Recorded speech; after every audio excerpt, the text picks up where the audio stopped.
going to continue our look at rights here by shifting our focus to civil rights. And to help us remember the difference, we're going to do a little bit of a recap here. We've got two categories of rights in the United States context. It's not that they don't exist in similar ways other places, but for discussion specifically of U.S. government and politics, these are our two. Civil liberties, which are individual legal and constitutional protections against the government. And against the government is kind of the key. These are the mostly negative rights that we find in the Bill of Rights. And remember, rights to be left alone, rights to live your life without interference from the government. Those are our civil liberties. And again, mostly the rights in the Bill of Rights are negative rights. Civil rights, of course, is what we're going to be focusing on now, and we've seen this definition before, but here this will be the focus. Policies designed to protect people against arbitrary or discriminatory treatment by government officials. So we are also going to see these are protections against discrimination also in the private sector. As I would add that here as a little bullet point before we get to the next one that's going to appear on the screen. And this will help me know that you've been paying attention. And again, so it's not just about discrimination from government officials. It is also about discrimination in the private sector, as we will clearly see as we get into this. These rights are more likely to be positive rights, not in the same sense we would think about social or economic rights in European or non-Western context, but they are positive in the sense that they require the government to be proactive in order to secure these rights for people in the United States. Whereas our civil liberties have been primarily found in the Bill of Rights, civil rights are found in statutes, rulings by various courts. Our focus will be on federal courts, and especially the Supreme Court, and also amendments after the Bill of Rights. And as we get into this, one of the things that's important to understand is civil rights are more about equality of rights, and that itself requires unpacking. What are we talking about with equality of rights? We're talking about equal opportunities or equal outcomes, and that's where this a very common meme, there are variations on this. Split this into its halves, right? Equality in terms of equal opportunities, everybody gets the same size box, versus equity, you have equal outcomes, people get the size of box or number of boxes that they need in order to have equal outcomes. In the United States, equal opportunity has been the prevailing view of what equality of rights should be about. And this is rooted all the way back to our Declaration of Independence, the idea that all men are created equal, all people are created equal. And as we look at our founding documents and our amendments to it, only in the 14th Amendment do we find an emphasis on equality of rights, the Equal Protection Clause. Everybody is entitled to equal protection of the laws.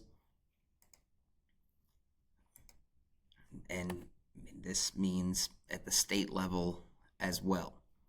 So this is where we see a lot of the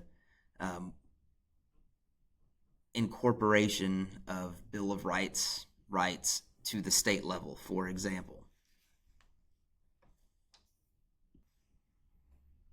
This seems like a good time for an attention check. I'm going to do things a little bit different. We'll see how this goes.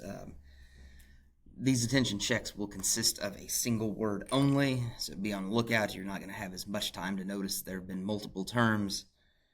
And our first attention check word will be parakeet.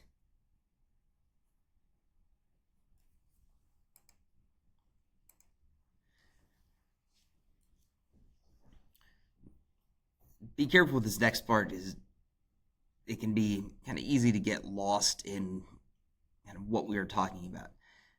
as we continue to look at equality, we're going to kind of look at how the Supreme Court has interpreted this. And kind of a starting point here is that laws, by their nature, classify people. And for example,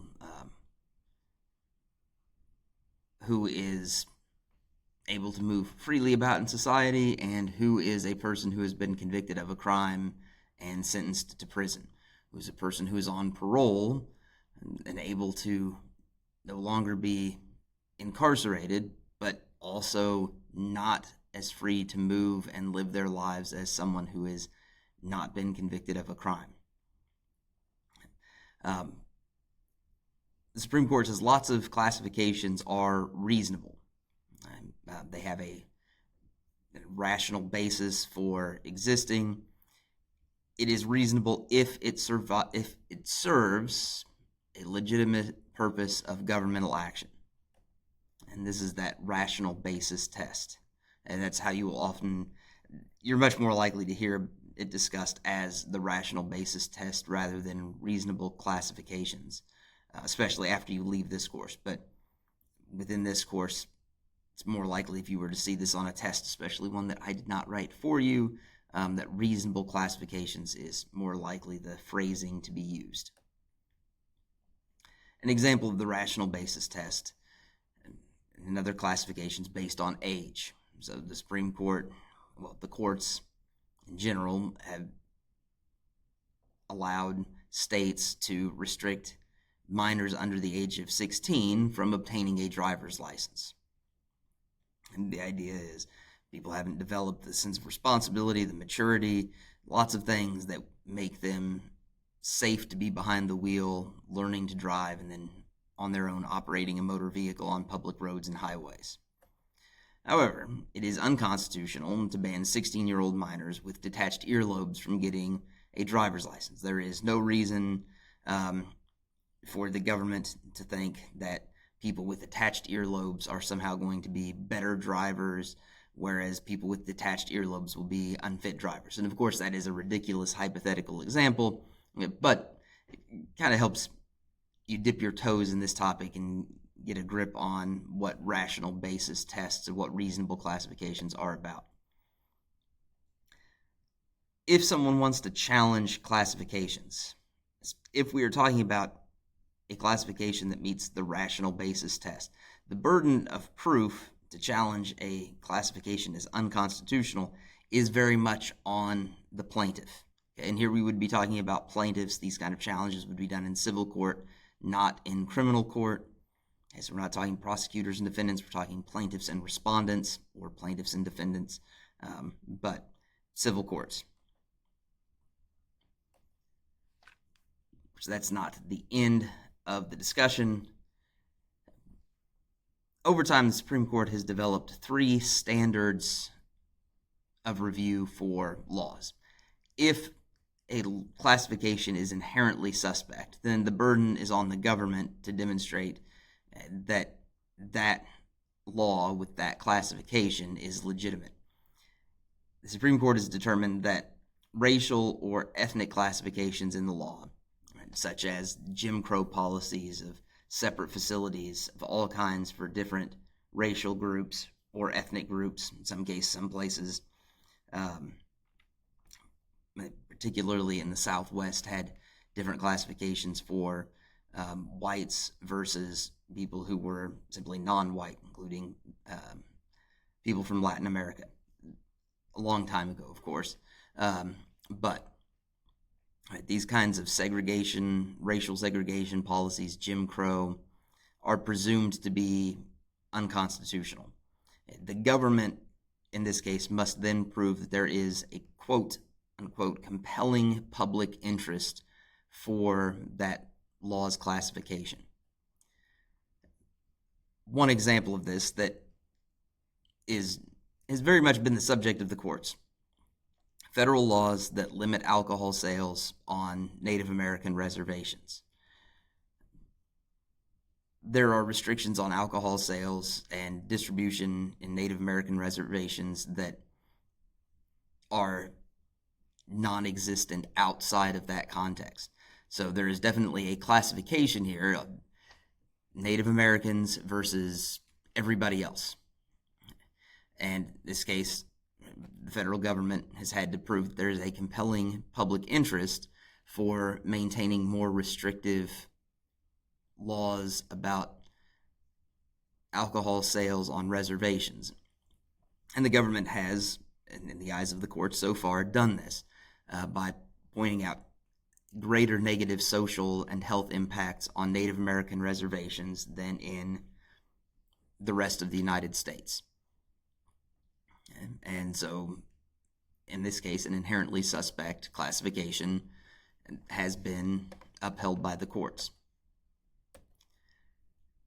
In between, we have the intermediate scrutiny, nice descriptive label for that.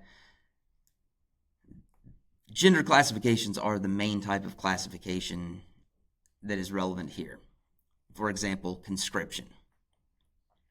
The idea that men 18 to 25 must register for the selective service. I mean, they have to register for conscription, or what we usually refer to here as the draft, meaning that if the United States is to get into a major conflict, voluntary recruitment falls short of providing the military with the personnel that it needs, then people can be compelled to serve in the military. Currently, only men have to register for the draft, and this is not presumed to be unconstitutional. The government must prove a lesser standard, that the law furthers an important government interest by means that are substantially related to that interest. So in this case, the standard argument is limiting conscription to males furthers an important government interest, that is manning the military, no pun intended with the manning bit, and the means of doing this by limiting that conscription to men is related to that public interest. And of course, arguments, there are various cultural, social, all kinds of arguments that have been used to justify a male-only conscription to this point. And so it is not presumed to be unconstitutional. And it's been accepted so far, and there have been court cases that have challenged this, and we'll see some of that later. One thing, for those of you who are not men watching this, or not people who will be men of 18 to 25 years of age, just so you don't get complacent here, understand that the United States has a huge problem in any future draft scenario, because a very large share of America's youth are not physically fit enough to serve in the military. Boot camps have had to incorporate all kinds of boot camp kinds of things just to get people in a kind of shape that they can go through the normal boot camp rigors. So it strikes me, this is just one man's opinion, but in the future, if there is going to be widespread conscription, the net is going to have to be widened to include women, because chances are they will not be able to find a sufficient number of physically fit males who will be suitable for conscription into the military.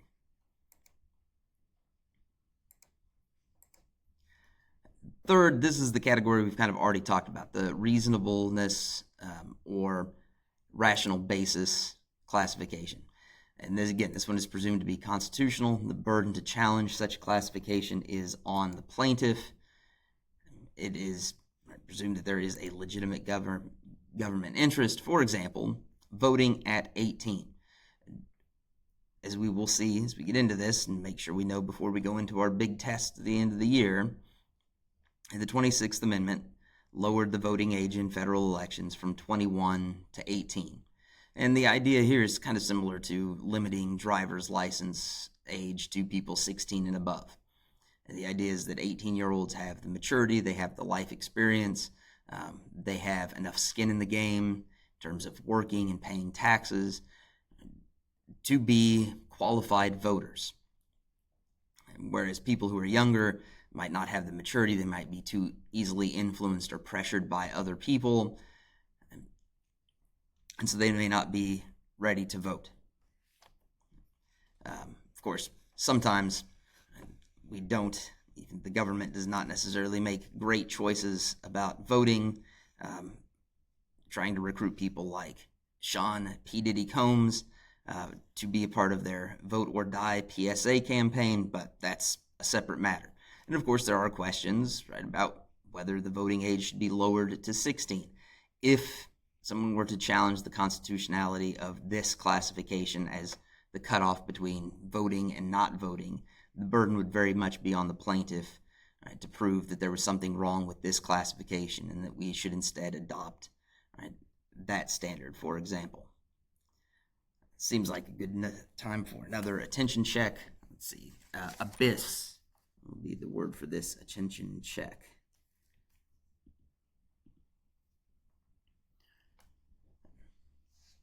From that more kind of abstract conversation or examination, which I hope the concrete examples, even if they're hypothetical, help all of that make sense, we're now going to look at the central civil rights issues for a variety of groups in the United States.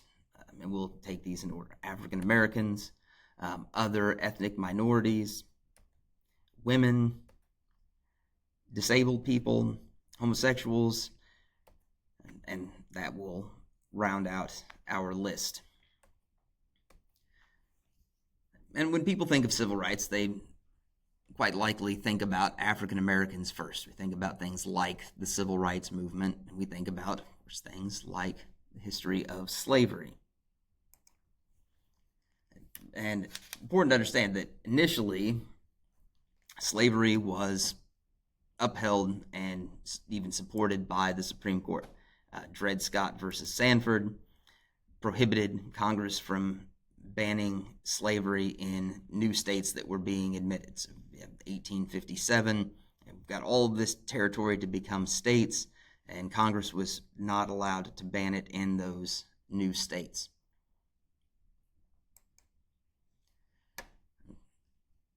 Skip forward less than a decade, the Civil War has concluded, the Confederacy has lost, the Union has prevailed, and the 13th Amendment abolishes slavery nationwide.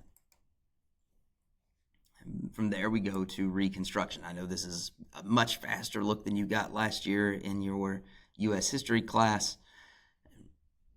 Reconstruction consisted of kind of manifold federal policies that were meant to raise up and empower the former slaves and allow them to be on an equal footing with whites and have their autonomy, their economic self-sufficiency and independence, and to kind of shape their own future. This, of course, did not last very long. It ended in 1876 with a deal to make Rutherford B. Hayes the president. We had another one of those inconclusive electoral college votes, and a deal had to be made. From this point, the aforementioned Jim Crow policies of segregation and also disenfranchisement. When you hear about the franchise, you are hearing about the right to vote. So disenfranchisement means denial of the right to vote. And these two policies, or sets of policies, replaced Reconstruction, most notably in the South. And this Jim Crow segregation then was itself upheld by the Supreme Court in the infamous case of Plessy versus Ferguson, which, I don't know why that is labeled as such. It fixed that. That, again, was not an AP required case. It should not have been labeled as such. But Plessy versus Ferguson is that infamous Supreme Court ruling that said separate is fine as long as it is separate but equal. And this brings us kind of up to the point of the Civil Rights era, and we're going to look at various things that changed that post-Reconstruction situation of segregation and disenfranchisement. We're going to start here with segregation in education. Brown versus Board of Education, 1954. This is indeed an AP required case, and this overturns Plessy versus Ferguson. The idea here is separate can never be equal, and segregation is unconstitutional. This kicked off a chain of similar decisions against various forms of discrimination. We'll talk about some other things here before we move on to the next topic. Swan versus Charlotte Mecklenburg County in 1971. This took things a step farther. The argument was in places where integration had not led to a greater balance of white and non-white students, school districts might have to implement busing to integrate the schools. So meaning taking white students and busing them to predominantly black schools or vice versa. And the controversy of that lasted all the way down to the 21st century in Democratic politics when Joe Biden's past opposition to busing was brought up by not just African American candidates or groups, but was kind of widely used to criticize his previous policy stances.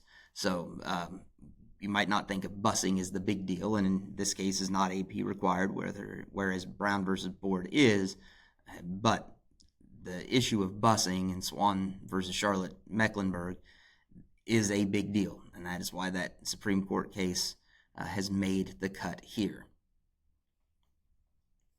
We'll also look at broader desegregation efforts and protections for African Americans from discrimination. Here, we have not seen this very often to this point, but we have a statute, right? A very important statute, the Civil Rights Act of 1964. This says there can be no racial discrimination in public places like movie theaters. There can also be no employment discrimination based on race.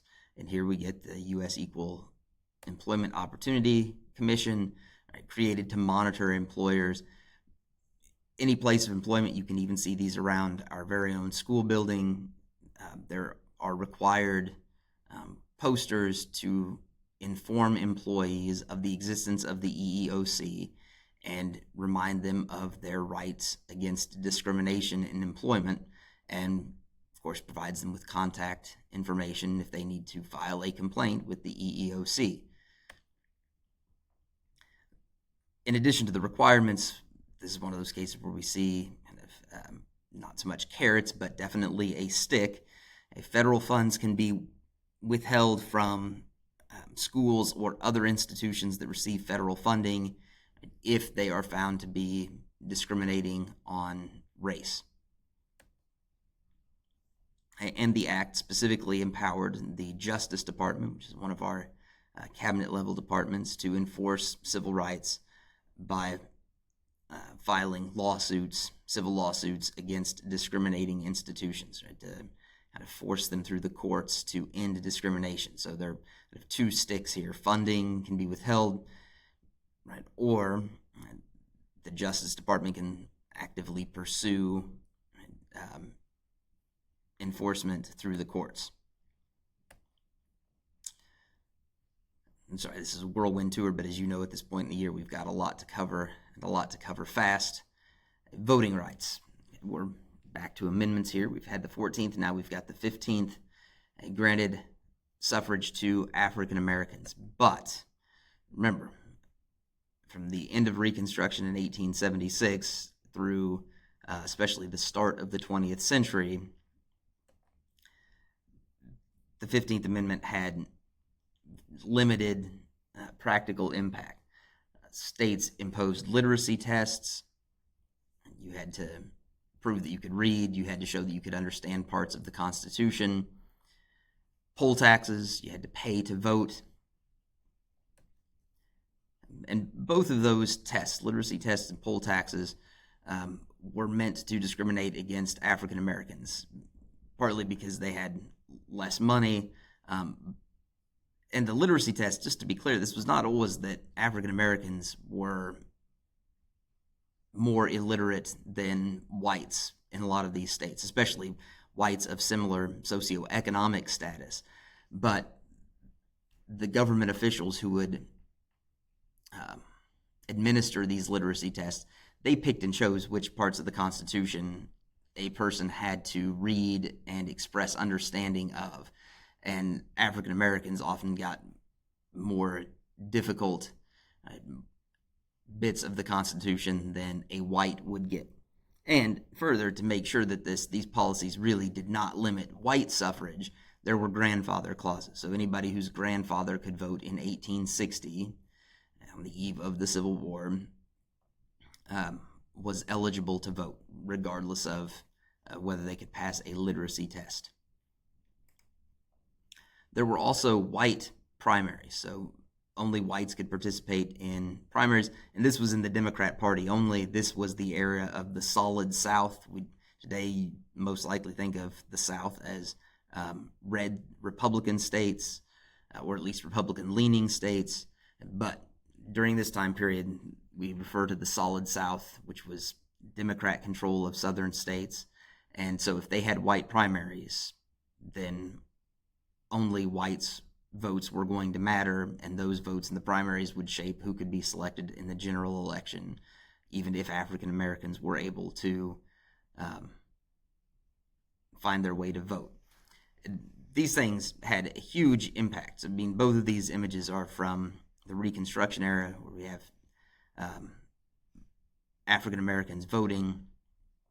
In these areas, you have black senators from southern states, something that would, from after the end of Reconstruction, would not happen again for decades.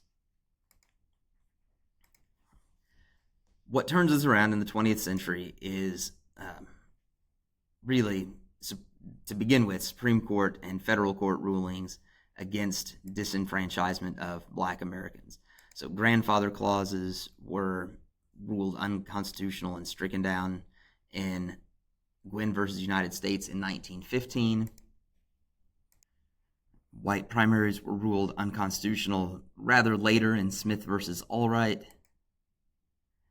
Literacy tests were an area where there was kind of a inconsistency in the rulings from the courts, and it's not. Let's just dive into it to kind of understand. So in 1949, we had Davis versus Schnell, which is one of our few district court rulings that makes the cut for us to talk about. And this case was specifically about what I discussed before, where the literacy test was not applied evenly to all people, and it was really targeted at excluding blacks from voting, which is kind of what this political cartoon gets at, right? The idea that what someone gets in a literacy test depended on who they were. And so with the striking down of that kind of arbitrary use of literacy tests, and arbitrary was the problem the court found, there was a kind of a higher standard for literacy tests. In Lassiter versus Northampton County Board of Elections in 1959, however, the Supreme Court ruled that literacy tests, as long as they were applied uniformly, were okay.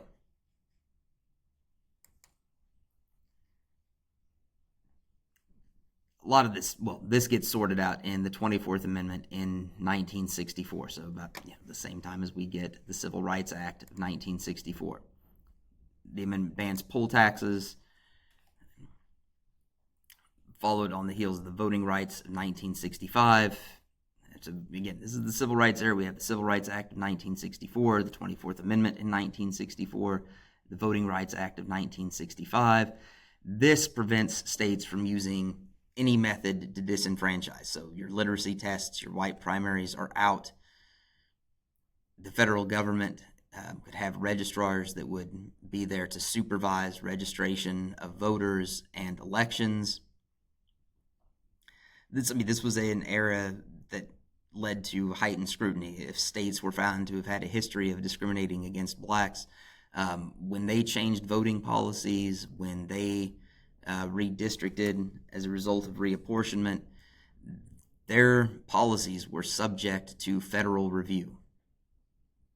And so the Voting Rights Act of 1965 sometimes gets lost in sight of the 24th Amendment, but you really need to think of these both as crucial moves towards enfranchisement of all people, and especially in this case focused on African Americans, as we get into the second half of the 20th century. And specifically, when we're talking about the Voting Rights Act of 1965, this is the act that is given credit in your textbooks and across the board for really fulfilling what had been promised by the 15th Amendment's expansion of suffrage to African Americans. So if you get a question related to this, the answer is going to be Voting Rights Act of 1965, even if you might be more inclined to think of constitutional amendments as the keys. And we will pick up here with our next topic. Let's end this with attention check, and our word here will be plumeria.